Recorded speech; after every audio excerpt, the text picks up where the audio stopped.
Hello everybody, welcome to the video. In this video I'm going to be going over the top 5 mistakes that I see players make in Final Fantasy VII Rebirth. Now do keep in mind these are in no specific order, so number 2 isn't necessarily a bigger mistake than, for example, number 4. Now with that said, let's begin.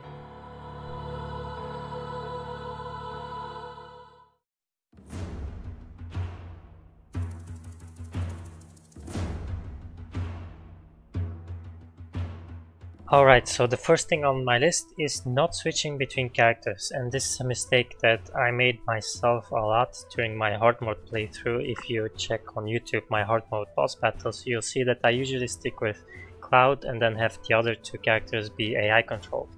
But I do consider this to be a mistake. First, the combat system really encourages you to switch between characters, and the main way that's done is by having your ATB charge rate be much faster on the character you're controlling than on your other two AI controlled party members. What this means is that if you switch between characters, you can build ATB much quicker, and in Rebirth you can get a lot more synergy charges, allowing you to use more synergy abilities, which is quite important.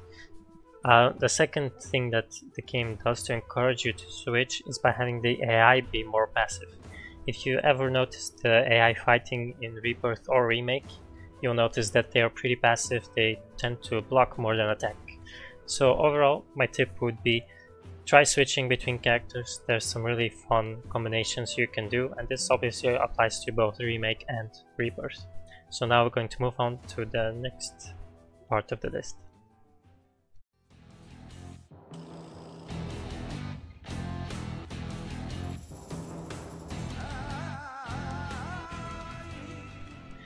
Now the next thing on the list has to do with limit breaks, and that is saving your limit break. Now this may seem like a good idea at first. If your limit break is full, saving it for a critical moment where you really need it. And while this can definitely help, the main issue here is that if your limit break is full and you don't use it for too long, you're now basically wasting your limit gauge, as you will be taking damage and not building your limit break anymore.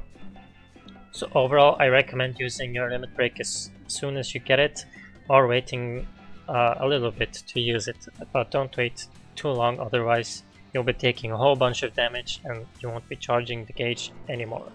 But with that said, let's move on to the next thing on the list.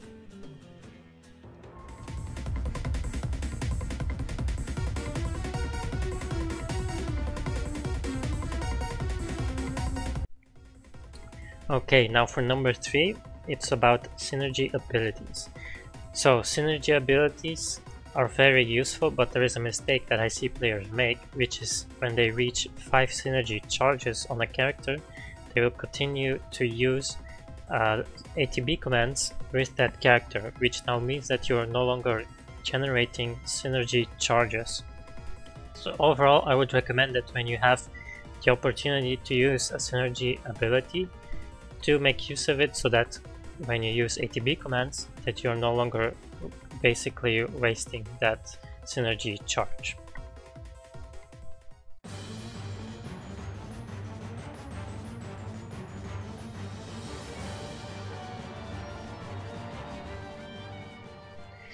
Now for number 2, it's about synergy skills.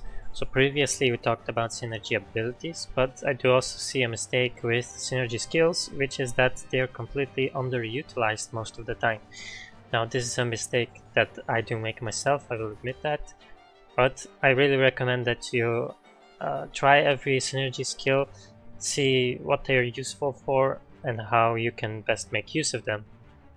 Now if you're not sure how a synergy skill works, what you can do is just hold down the guard button and then press the touchpad button, and this will open up a screen that gives you descriptions for your current character's synergy skills. So basically just try to make use of them. I tried to do that myself as well. They are very useful, but while you can go the whole game without them, it does really leave you at a disadvantage. So with that said, let's move on to the last thing on the list.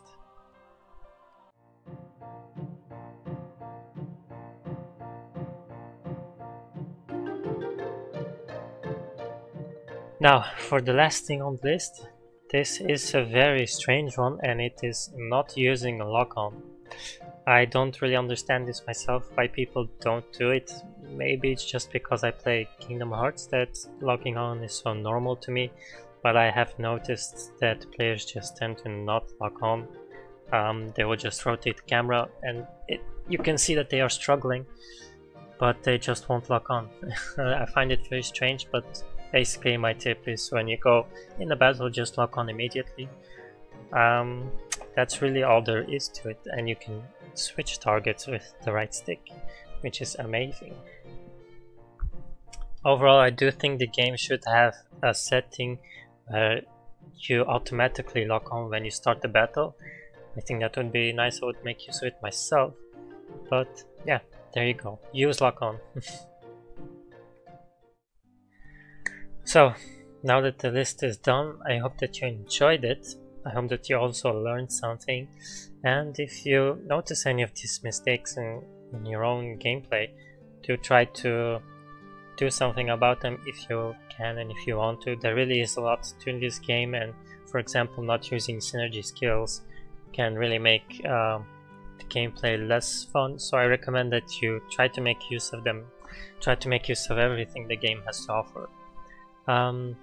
But I'm not going to waste your time anymore, so thank you for watching and see you in the next one.